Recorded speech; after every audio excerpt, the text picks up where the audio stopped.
और सबसे बड़ी बात जिसमें उलझे हुए हैं वो है एक छोटा सा खिलौना जो हर एक के हाथ में आ गया है कि नहीं?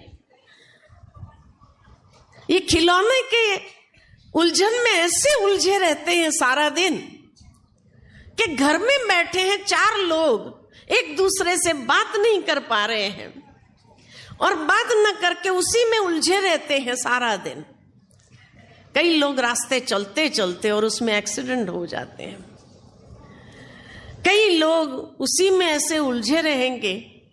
किसी ने पूछा कि अगर मान लो कि घर में किसी घर के सदस्य के साथ झगड़ा हो जाए और बोलचाल बंद हो जाए और आपका मोबाइल भी नीचे गिर जाए और टूट जाए तो पहले किसको ठीक करेंगे?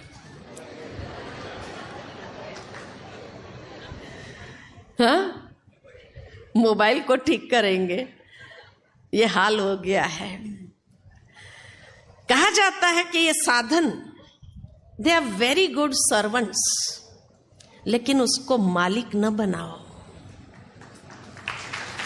उसकी अधीनता स्वीकार न करो। अगर अधीनता को स्वीकार करेंगे तो आप ऐसे गुलाम बन जाएंगे और उसकी गुलामी में आ जाएंगे जो आपका सुख चैन सब कुछ छीन लेगा। इसीलिए उसकी गुलामी को स्वीकार न करो। आजकल तो मनुष्य इतने गुलाम हो गए हैं मोबाइल के कि कहा जाता है कि लोग बाथरूम में भी मोबाइल लेके जाते हैं। अरे भाई, शांति से अपनी क्रियाएं तो कर लो, वहां मोबाइल की क्या जरूरत है? कहते वाटर प्रूफ मोबाइल आ गए है ना, कि शावर के नीचे स्नान करते करते भी आप बातचीत कर सकते हैं। लेकिन ऐसी गुलामी क्या जरूरी है? ये गुलामी जरूरी है? हम क्यों सर्वेंट को मालिक बना करके बैठे हैं? दुनिया में पहले के जमाने में भी कहावत है कि नौकर को अगर सर चढ़ा दिया ना तो क्या करेंगे? वो आपका जीना हराम कर देगा। इसीलिए ये साधन जो है they are very good servants, लेकिन उसकी अधीनता को स्वीकार न करो, उसकी गुलामी में रहना स्वीकार न करो। मालिक बन के प्रयोग करो, ये आपके लिए ही है, लेकिन मालिक बन करके प्रयोग करो। कहा जाता 3 जगह उसका मुंह बंद रखना अति उत्तम है। कौन सी 3 जगह? पहली जगह, जब आप खाना खाने बैठे हो ना, उसका मुंह बंद करो। क्यों? क्योंकि अक्सर आप खाना खाने बैठे होंगे, उसी समय फोन आएगा, और जब उसी समय फोन आएगा सामने वाला टेंशन दे रहा है और उसी टेंशन में आप खा रहे हैं, क्या होगा? हजम होगा? हजम होगा? नहीं होगा। इसीलिए जब आप खाना खाने बैठे हो, मालिक बन जाओ, उसका मुंह बंद करो। दूसरा, जब स्नान कर रहे हैं, जब फ्रेश हो रहे हैं, उस समय तो उसका मुंह बंद रखो, नहीं तो आपकी सारी फ्रेशनेस खत्म कर देगा। और तीसरा, जब कोई अच्छी बातें सुनने का मौका मिलता है, उस समय भी जरूर उसका मुंह बंद रखना चाहिए, क्योंकि अच्छी बातें सुनने का मौका जीवन में कभी कभी मिलता है। उस समय भी अगर वो डिस्टर्ब करता रहे तो ये अवसर भी निकल जाएगा। जो खुशी मिल रही है अच्छी बातें सुनने की, वो खुशी भी गायब हो जाएगी। इसलिए कहा जाता है कि ये 3 समय ऐसे हैं जब मालिक बन करके चलो, प्रयोग करो, आपके लिए है, लेकिन गुलाम नहीं बनो, गुलाम नहीं बनो।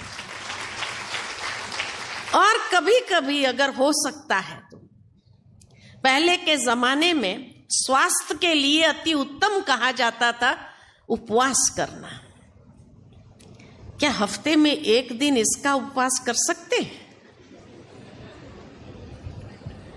हाँ, हफ्ते में एक दिन आप बता दो सबको, भाई गुरुवार के दिन या संडे के दिन ये समय मेरा अपना अपनी फैमिली के साथ है, इस दिन मोबाइल का उपवास है।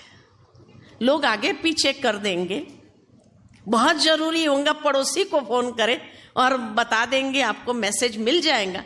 कोई भी जरूरी काम रुकेगा नहीं, कोई भी जरूरी काम या जरूरी मैसेज रुकेगा नहीं। लेकिन कम से कम आपकी जो एक पर्सनल लाइफ है, उस पर्सनल लाइफ में उसका इंटरफियरेंस तो नहीं रहेगा।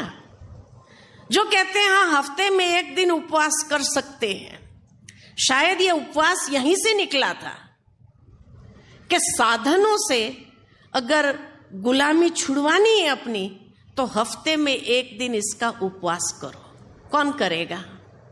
वेरी गुड, बहुत अच्छी बात है। इतने लोग अगर जलगांव में मिल जाए, आप कितनों को प्रेरणा दे सकेंगे। सच्ची स्वतंत्रता, सच्ची आजादी, आजादी की खुशी होती है, गुलामी की खुशी नहीं होती है। तो सुख को आने का अगर एक अवसर देना है, तो इस गुलामी से अपने आप को मुक्त करके देखो कैसा लगता है। एक भाई ने मुझे अपना अनुभव सुनाया कि वो विपश्यना में गए थे इगतपुरी, और वहां पर उनकी जो साधना करने गए तो कहा 10 दिन का हमने वो प्रोग्राम लिया था कि 10 दिन मौन रखेंगे। अब जाते ही सबको मोबाइल जमा करा देना होता है। एक छोटी सी कोठरी होती है जहां अच्छी किताबें पढ़ने के लिए कुछ अच्छा म्यूजिक लगा सकते हैं आप, अगर लगाना चाहो तो वो एक साधन रखा होता है, मेडिटेशन कर सकते हैं। और खाना आपको वहां से खिड़की से मिल जाता है। तो मैंने उनको अपना अनुभव पूछा कि कैसा रहा आपका 10 दिन। तो कहा दीदी वेरी डिफिकल्ट, बहुत मुश्किल है 10 दिन। 10 दिन का उपवास करना बहुत मुश्किल था। मैंने कहा कैसा लगा आपको? तो कहा कि मेडिटेशन तो मेरा लगा ही नहीं, फोन के साथ ही लग रहा था। पहले दिन जब था तो कुछ किताबें उथल पुथल किया, लेकिन उसको पढ़ने में मजा नहीं आया। याद आने लगा, अरे ये काम रह गया था, ये काम रह गया था, ये काम अरे इसको ये मैसेज देना तो रह गया, उसको ये मैसेज देना रह गया। सारी बातें याद आने लगी, मेडिटेशन तो लगा ही नहीं। दूसरे दिन भी मेडिटेशन नहीं लगा मेरा। बार बार अंदर आता था, मैं मांगू, मोबाइल मांगू, जो खाना देने वाला है उसको कहूं भाई तेरा मोबाइल ही दे दे मेरे को। और मेरे को बहुत जैसे अंदर में एक ऐसी पता चला कि एडिक्शन क्या होती है। तीसरे दिन के बाद मुझे कई चीजें ऐसी याद आने लगी जो अफसोस हो रहा था, पास्ट की बातें। चौथे दिन मुझे फ्यूचर के कुछ प्लान्स जो थे, जो पूरे करने हैं, और मेरा वक्त जा रहा है, मैं कुछ नहीं कर रहा हूं यहां बैठे बैठे, और मैं खाली सोच सकता हूं और कुछ। कहा बहुत बेचैनी वाले गए। लास्ट का 8वां 9वां दिन ऐसा हुआ जो मन थोड़ा शांत रहा, मन कंडीशनड हो गया कि ये नहीं मिलने वाला है। तब जाकर के 10वें दिन मेरा मेडिटेशन लगा, मन की एकाग्रता का अनुभव किया, लेकिन तब तक तो दिन पूरे हो गए। तो कभी कभी आप देखो कि सचमुच ये गुलामी किस तरह से या किस हद तक है। एक दिन उपवास रखेंगे ना तो आपको पता चलेगा कितनी बेचैनी होती है।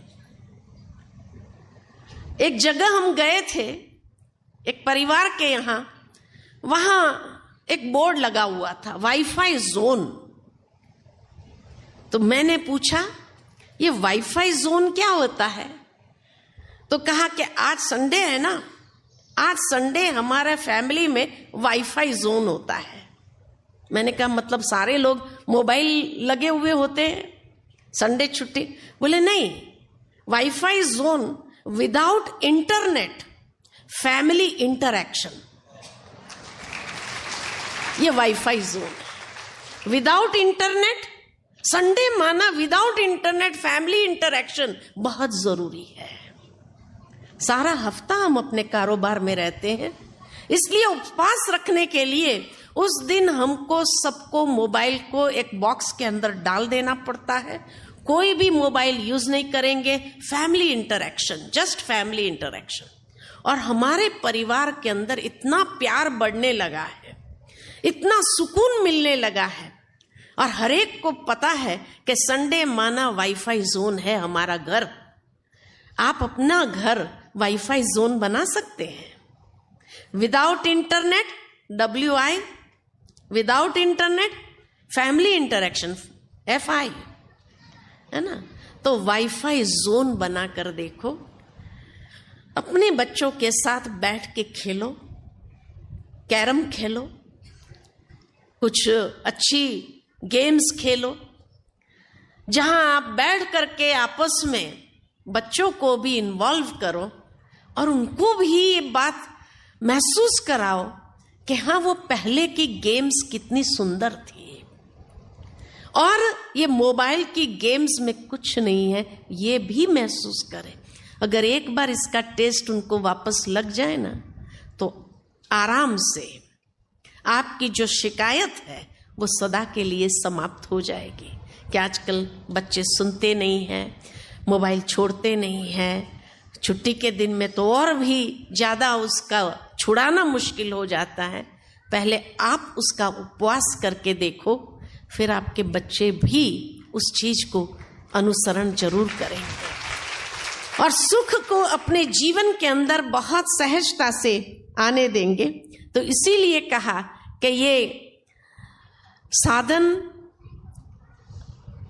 परिस्थितियां, व्यक्ति और इन सब चीजों की उलझन से जब अपने आप को मुक्त करेंगे तो बहुत सुंदर रीति से आप सुख को अपने जीवन के अंदर आने देंगे।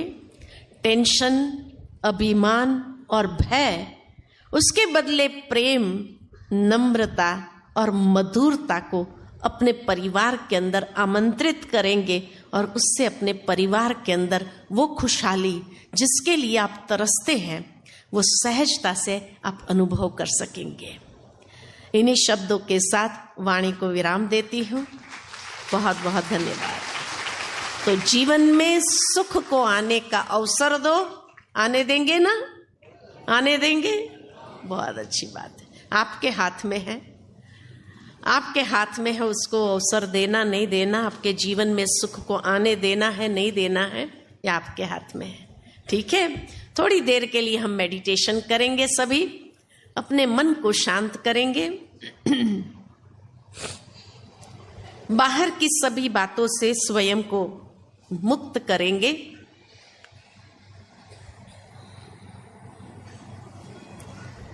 और अपने चिंतन को एक दिशा देंगे। जैसे कहा, जैसे सोचोगे वैसा बनोगे, जैसे चिंतन वैसे जीवन की धार। तो कुछ क्षण के लिए अपने मन को बाह्य सभी बातों से समेट लेते हैं।